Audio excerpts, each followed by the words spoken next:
Infinix এবার অনেকটাই কম দামে লঞ্চ করে দিল তাদের মাথা নষ্ট করা ফোন ইনফিনিক্স 040 5G। ফোনটার ডিজাইনটা যেমন দেখতে সুন্দর তেমনি ফোনটিতে দেওয়া হয়েছে ফ্ল্যাগশিপ ক্যামেরা, সাথে থাকছে flagship gaming chipset, curve display, এছাড়া আরও অনেক দুর্দান্ত সব ফিচার দিয়ে ফোনটি লঞ্চ করেছে। আজকের এই ভিডিওতে এই ফোনটি নিয়ে ফুল ডিটেল জানাবো, সাথে জানাবো এই ফোনটি কবে বাংলাদেশের মার্কেটে পাওয়া যাবে এবং কত দামে পাওয়া যাবে। চলুন তাহলে আর কথা না বাড়িয়ে সরাসরি চলে যাই মূল ভিডিওতে। তবে মূল ভিডিওতে যাবার আগে আপনাকে বলবো ভিডিওতে একটি লাইক দিয়ে চ্যানেলটি সাবস্ক্রাইব করে আমাদের সাথে থাকুন। প্রথমে এই ফোনটির আনবক্সিং দিয়ে ভিডিওটি শুরু করা যাক। এই ফোনটির বক্সটি দেখতে পাচ্ছেন, বক্সটি খুললেই আপনি ছোট্ট একটি বক্স পাবেন। সেই বক্সের ভিতরে দেখতে পাবেন সিম ইজেক্টর পিন, তারপরে কিছু ইউজার গাইড দেখতে পাবেন, তারপরে পাবেন একটি গ্লাস প্রোটেক্টর, পাবেন একটি ম্যাক্সেফ ব্যাক কভার, তারপরে পাবেন কাঙ্ক্ষিত ফোনটি, পাবেন charger, USB type C cable. এই হলো ফোনের বক্স কন্টেন্ট। এবারে কথা বলবো এই ফোনটির লুক ও ডিজাইন নিয়ে। ফোনটির ব্যাক প্যানেলটি গ্লাসের, এখানে থাকছে রাউন্ড শেপের একটি ক্যামেরা মডিউল, এখানে থাকছে ট্রিপল ক্যামেরা সেটআপ। এর বডি ফ্রেমটি হলো অ্যালুমিনিয়াম ফ্রেমের। ফোনটির নিচের দিকে পাবেন speaker, USB type C port, microphone আর সিম কার্ড ট্রে। এখানে দেওয়া আছে ন্যানো সিম কার্ড ট্রে।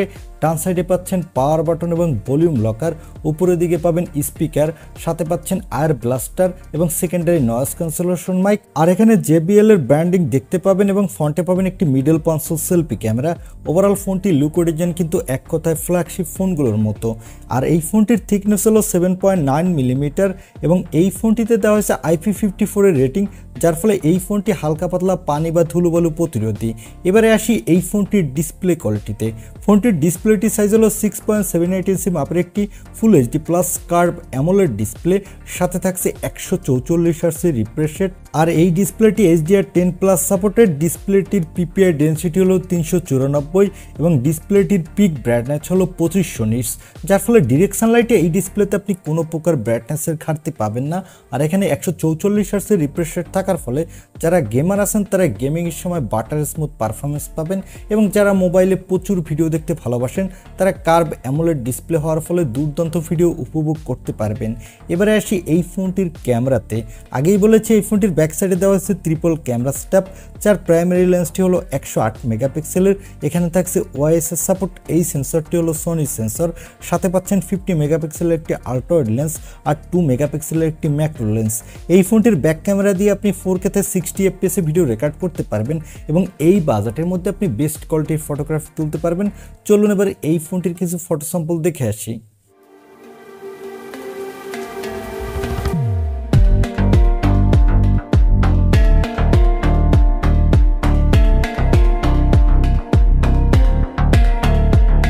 এই ফোনটির ফটো স্যাম্পল থেকে আমার কাছে মনে হয়েছে এই ফোনটির ক্যামেরা কোয়ালিটি একবারে ফ্ল্যাগশিপ ফোনগুলোর মতো। তবে এখানে যদি টেলিফোটো লেন্স থাকতো তাহলে ফোনটির ক্যামেরা কোয়ালিটি আরও অনেকটা বেটার হতো। আর এখানে সেলফির জন্য পাবেন 50 মেগাপিক্সেলের সেলফি ক্যামেরা। এই সেন্সরটি হলো স্যামসাংয়ের JN-ON সেন্সর। এখানে আপনি দুর্দান্ত কোয়ালিটির সেলফি তুলতে পারবেন, সাথে ফুল এইচডি ভিডিও রেকর্ড করতে পারবেন। বিশেষ করে যারা ব্লগিংয়ের জন্য একটা ফোন কিনতে চান তারা এই ফোনটি দেখতে পারেন। এবারে আসি এই ফোনটির অন্যতম হাইলাইটেড অপশন অর্থাৎ পারফরমেন্সে।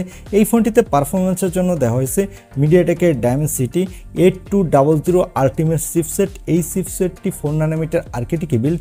এখানে আপনি দুর্দান্ত মাল্টিটাস্কিং করতে পারবেন, সাথে PUBG, ফ্রি ফায়ারের মতো যে কোনো ধরনের হাই সিটিংসের গেমগুলো আপনি স্মুথলি খেলতে পারবেন কোনো প্রকার ল্যাগ ইস্যু ছাড়া, কারণ ফোনটির আনটুটু স্কোর হলো 9,50,000-এর কাছাকাছি। আর এখানে আউট অফ দ্য বক্স থাকছে অ্যান্ড্রয়েড 14, এর ব্যাকএন্ডে থাকছে XOS 14.5। এখানে আপনি 2 বছরের মেজর অ্যান্ড্রয়েড আপডেট পাবেন, সাথে 3 বছরের সিকিউরিটি আপডেট পাবেন। আর এখানে সিকিউরিটির জন্য থাকছে ইন ডিসপ্লে অপটিক্যাল সেন্সর। এই সেন্সরটি কিন্তু খুবই ফাস্ট এবং ব্যাটারির জন্য থাকছে 5000 mAh-এর একটি ব্যাটারি, সাথে থাকছে 45 ওয়াটের একটি ফাস্ট চার্জার। আর এখানে 20 ওয়াটের অলওয়েজ চার্জিংয়ের সাপোর্ট পাচ্ছেন। এখানে দেওয়া হয়েছে LPDDR5X র্যাম, সাথে থাকছে UFS 3.1 স্টোরেজ, যার ফলে ফোনটি র্যাম এবং রোম স্পিড কিন্তু খুবই ফাস্ট হতে যাচ্ছে। ফোনটি মার্কেটে একটি র্যাম রম ভেরিয়েন্টে পাওয়া যাবে 12256 GB। এখানে 12 জিবির সাথে আপনি আরও 12 GB ভার্চুয়াল র্যাম ইউজ করতে পারবেন, অর্থাৎ টোটাল 24 GB র্যাম ইউজ করতে পারবেন। এছাড়া ফোনটির ক্যামেরায় সকল ধরনের AI ফিচার দেওয়া হয়েছে। ফোনটি মার্কেটে আপনি 3টি কালার ভেরিয়েন্টে পাবেন। এবারে আসি এই ফোনটির প্রাইসে। এই ফোনটি অলরেডি মালয়েশিয়ার মার্কেটে লঞ্চ হয়ে গেছে। এই ফোনটির দাম মালয়েশিয়ার মার্কেটে রাখা হয়েছে 1699 মালয়েশিয়া রিঙ্গিত, যা বাংলা টাকায় কনভার্ট করলে দাঁড়ায় 46,600 টাকার মতো। তবে বাংলাদেশে আসলে এই ফোনটির দাম আরও কিছুটা বৃদ্ধি পাবে। এই ফোনটির দাম বাংলাদেশে হবে 50,000 টাকার আশেপাশে। এখন এই দামে এই ফোনটি আপনার কাছে কেমন লেগেছে, বা 50,000 টাকা বাজেটে এই ফোনটি আপনি কিনতে চান কিনা তা কমেন্টে জানাতে পারেন।